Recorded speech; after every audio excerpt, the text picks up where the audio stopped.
Every 4 years, a city makes the same promise. We'll build something that lasts. We'll create a legacy. We'll transform this place forever. And then the athletes go home, the cameras turn off, the tourists stop coming, and billions of dollars worth of concrete and steel just sits there. The Olympic Games are supposed to be the pinnacle of human achievement, the greatest athletes in the world competing on the world's biggest stage. Countries spend decades bidding for the honor. They promise economic booms, urban renewal, national pride. But what nobody talks about, what nobody wants you to see, is what happens after the closing ceremony. This is the story of 6 Olympic Games that cost over $180 billion combined. The stadiums they built, the villages they planned, and how almost all of it was left to rot. We start with the oldest ruins on this list, and the darkest. In 1936, Adolf Hitler hosted the Summer Olympics in Berlin. He wanted to use the Games to showcase Aryan supremacy to the world. He wanted to prove that his new Germany was modern, powerful, and unstoppable. The Olympic Village was built in Elstal, just outside Berlin. It housed over 4,000 athletes in purpose-built dormitories. There were dining halls, a gymnasium, a swimming pool, training facilities, all state-of-the-art for 1936. And then the Games ended, and the village got a new purpose.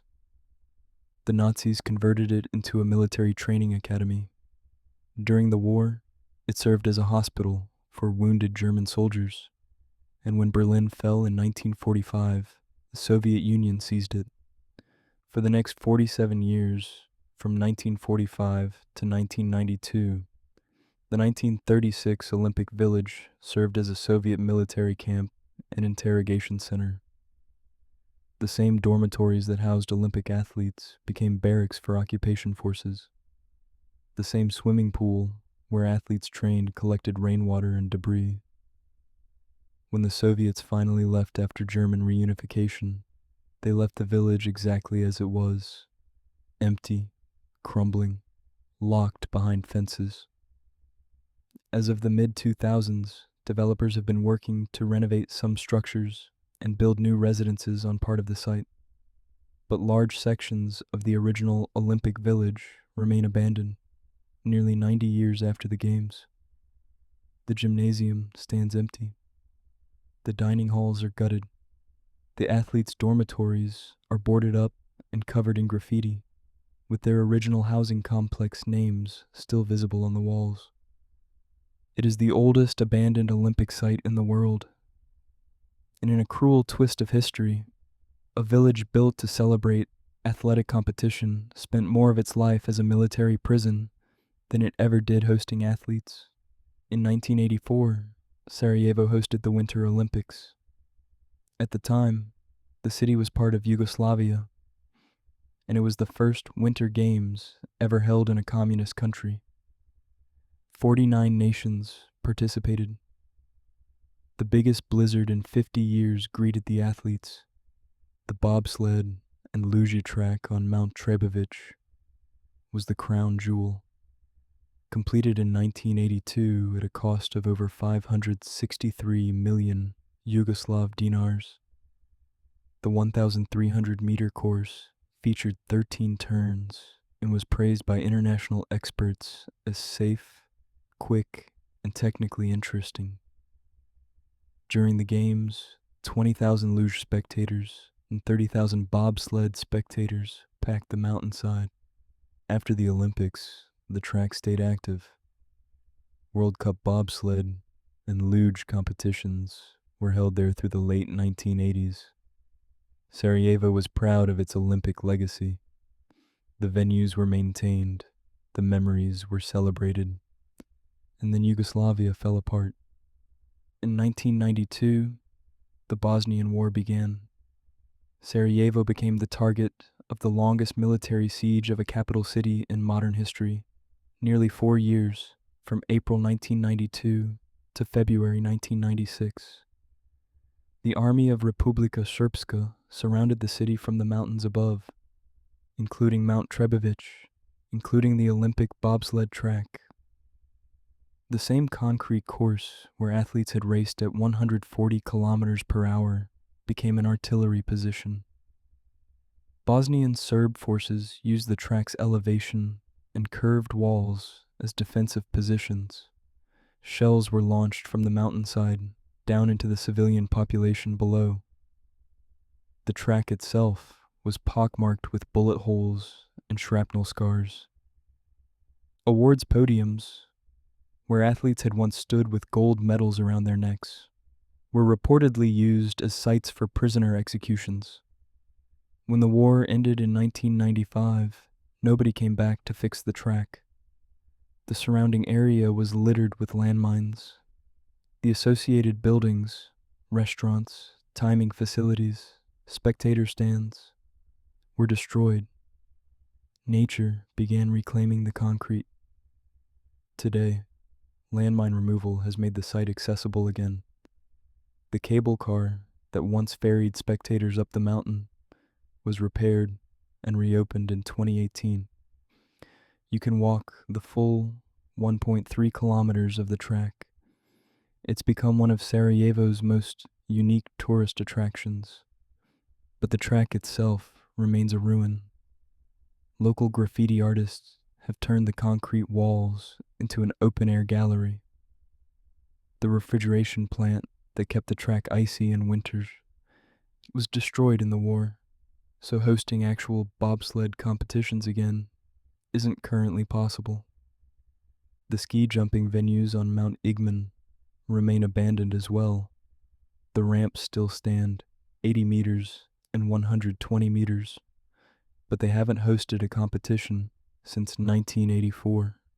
Over 40 years, Sarajevo is the only Olympic host city where the venues were destroyed, not by neglect or economics, but by war. A site that celebrated international unity was torn apart by ethnic conflict less than a decade later. It is perhaps the most haunting Olympic legacy on Earth. Athens, 2004, was supposed to be a homecoming. Greece, the birthplace of the Olympic Games, was finally hosting them again. The modern Olympics had launched in Athens back in 1896, and now, 108 years later, the Games were returning home. The slogan was, "Welcome home." The price tag was 8.5 billion euros. Some experts put the real cost closer to 14 billion euros. Either way, it was double the original budget, and Greece couldn't afford it. Athens wasted the first 3 to 4 years of its 7-year preparation window. The IOC had to issue a formal warning in 2000 to dramatically speed up construction, or risk losing the Games entirely. What followed was a construction frenzy, 3 shifts a day, around the clock. Premium prices paid for everything, just to meet the deadline. They built venues for softball, baseball, beach volleyball, canoe and kayak slalom, hockey, aquatics, cycling, badminton, weightlifting, taekwondo, handball, all from scratch. Permanent structures, massive footprints, designed for one purpose: 2 weeks of competition. Nobody planned for what came next. The beach volleyball center on the Athens waterfront is a shell. The sand on the court looks pristine enough to play on, but the stands are caked in dust. The interior is gutted. Graffiti on every wall, garbage piled in corridors, one hallway ankle deep in moldy documents. Someone built a bonfire at center court and burned office chairs. A tree has sprouted through the front entrance. A homeless person has taken up residence in the back. The aquatic center, where Michael Phelps won 6 gold medals, is a ruin. The pools are filled with stagnant, fetid water and trash. The kayak and canoe slalom course has dried up completely. The banks of spectator seats have been ripped out. The baseball stadium sat empty for years until it was used to house refugees. In 2016, then demolished entirely in 2023. Even the main Olympic Stadium, the one venue that continued hosting soccer matches, had its iconic 18,000-ton steel roof fail safety inspections in late 2023. Prime Minister Mitsotakis admitted the facility had not been maintained in 2 decades. Nobody was thinking what would happen the next day, said Spyros Kapralos, head of the Hellenic Olympic Committee. Many of the sports facilities were constructed just to be constructed. Former Olympic weightlifting champion Pyros Dimas, now a member of parliament, was more blunt. We simply made the biggest mistake in our history. We switched off, locked up the stadiums, let them fall to pieces, and everything finished there. The timing couldn't have been worse. Greece's national debt exploded after 2008. The country required bailouts totaling 240 billion euros from the EU and IMF. The debt rose by over 71 billion euros between 2000 and 2005. After the Games, it climbed another 145 billion euros by 2010. The IOC's then president Jacques Rogge acknowledged in 2011 that the 2004 Games accounted for 2 to 3% of Greece's total debt burden. Defenders argue the Games boosted tourism. Arrivals nearly doubled between 2005 and 2017. But the venues tell a different story. A company called Hellenic Olympic Properties was created to find investors and new uses for the facilities. Plans were drawn up. A judo hall would become an arts academy. The weightlifting venue would become university housing. The slalom course would become a water park. Almost none of it materialized. Athens 2004 has 8 abandoned venues, more than any other Olympic Games in history. The head of Greece's Olympic Committee summed up the lesson. In today's world, host cities should not try to build permanent facilities that would have no use afterwards. Beijing spent over $40 billion hosting the 2008 Summer Olympics. It was a statement. China wanted to announce itself to the world as a modern superpower. The centerpiece was the bird's nest, the Beijing National Stadium. Designed by Swiss architects Herzog and Demiron, with Chinese artist Ai Weiwei as consultant, it cost $460 million to build. It seats 80,000 people.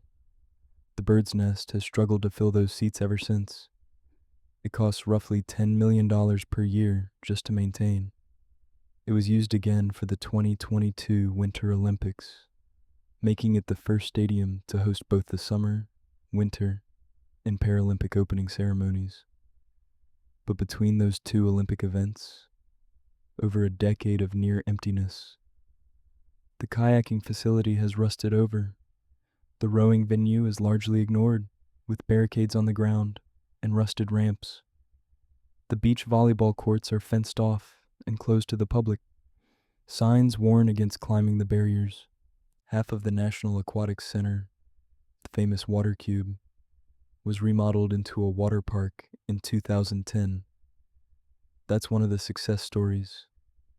But the most haunting images from Beijing are the mascots. The 5 Fuwa mascots from the 2008 Games, once symbols of good luck, were found discarded in the woods behind an abandoned, never-completed shopping mall. Photographed in 2018, a decade after the Games, lying face up among the trees, paint fading, plastic cracking, nobody came to pick them up. The 2014 Winter Olympics in Sochi, Russia were the most expensive Olympic Games in history, summer or winter, any country, any era. The original budget when Russia won the bid in 2007 was $12 billion. The final cost, $55 billion. That's a 4.5 times overrun. The Olympic Stadium and main Olympic Village alone came in at 12 times over their original budgets. a 585% cost overrun on venue construction, and 96.5% of the funding was public money, the highest proportion of government spending on any Olympic Games ever recorded. Russia intended to transform Sochi into a world-class, year-round resort destination. Instead, they built a collection of specialized sporting venues in a subtropical beach town that has limited use for ski jumping facilities. The Fishti Stadium was converted to an open-air venue for the 2018 FIFA World Cup, giving it some continued purpose, but the 6 stadiums in the coastal cluster, along with the main media center, have uncertain futures. The ski jumps in the mountain cluster at Estosadak have barely been touched since the Games. To justify the coastal venues, Russia built a Formula One racetrack around the Olympic Park, but that required an additional $366 million investment, plus $50 to $60 million per year in operating costs, plus tens of millions in annual hosting fees to the FIA. The racetrack actually made accessing the Olympic venues harder, creating conflicts between the different operators. And the maintenance bill for everything? Roughly $1.2 billion per year, every year, for the foreseeable future. That includes venue upkeep, tourist infrastructure, transport maintenance, and foregone interest on loans from the state Venice Econom Bank. Hotel overcapacity is so extreme that the Russian government has resorted to moving state-sponsored events to Sochi just to fill rooms, which simply means lost revenue elsewhere in Russia. Sochi 2014 cost $55 billion. Russia made $53 million back. No Olympic host city fell apart faster than Rio de Janeiro. During the opening ceremony, 11,000 athletes marched into the Maracanã, carrying cartridges of soil and seeds from native Brazilian trees. They placed them into mirrored towers. Olympic organizers called it Seeds of Hope. The plan was to plant them as an athlete's forest in the Deodoro neighborhood. The closing ceremony was the most watched in Olympic history. Over 2.5 billion people tuned in. 6 months later, the Maracanã looked like it had been hit by a natural disaster. Vandals ripped out nearly 10% of the stadium's 78,000 seats. They stole televisions, fire extinguishers, hoses, and a bronze bust of journalist Mario Filho, the man the stadium is named after. Windows were smashed. Copper wire was stripped from walls and ceilings. The power was cut off after unpaid electricity bills hit nearly $1 million. A dispute between the stadium operators, the Rio state government, and Olympic organizers meant nobody took responsibility for maintenance. Nobody paid the bills. Nobody secured the building. The Olympic Park was a ghost town. A local visitor described it as a new shopping mall without stores or customers. It was only open on weekends, and there was nothing to do but walk or look for shade. The aquatic stadium's exterior tapestries, designed by artist Adriana Varejão, were falling off the building, coated in mud, rainwater, and dead insects. The warm-up pool was filled with brown, stagnant water. 2 temporary venues for swimming and handball hadn't even been dismantled. The Deodoro complex, which politicians had promised would transform one of Rio's poorest neighborhoods, was shuttered entirely. The community pool that was supposed to be built from the canoe slalom course was closed. Brazil's Federal Court of Audit found that the Deodoro Aquatic Center pool was covered in bugs, mud, and rodent feces. The $1 billion athletes' village was fenced off and empty. Of 3,604 apartments, only 260 had sold, about 7%. The developer eventually arranged low-cost loans for public employees to try to move the units. And those seeds of hope from the opening ceremony? A year later, they were still sitting in planting pots on a farm 100 kilometers from Rio. The farmer hadn't heard from Olympic organizers in months. Rio's organizers still owed creditors $40 million. The city had needed a $900 million federal bailout just to pay police during the games. Brazil was in its deepest recession in decades. It was a big boost that ultimately led to nothing, said University of Sao Paulo Professor Katia Rubio. Here is the pattern. A city bids for the Olympics. They promise economic growth, urban renewal, national pride. They set a budget. That budget doubles, triples, quadruples. Construction runs behind schedule. Premium prices are paid for everything. Venues are purpose-built for sports that will never be played there again. For 2 weeks, the world watches. The stadiums are full. The cameras are rolling. The investment feels worth it. Then the closing ceremony happens, and every single time, with very few exceptions, the same thing follows. The venues decay.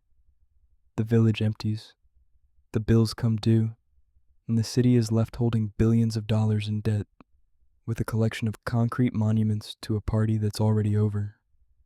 The IOC's own research found 36 abandoned venues across Olympic history, and they don't even count the venues that technically aren't abandoned. They're just empty 98% of the year. There have been exceptions. London, 2012, repurposed most of its venues into community facilities. Los Angeles, 1984, used almost entirely existing infrastructure and turned a $215 million profit, still the gold standard. And Paris, 2024, made a deliberate choice to adapt existing structures rather than build new ones. But the lesson keeps getting ignored. The budget keeps expanding. The promises keep getting made. And the concrete keeps crumbling. And the billions of dollars, decades of debt, all for 2 weeks, and a collection of buildings that nobody wants.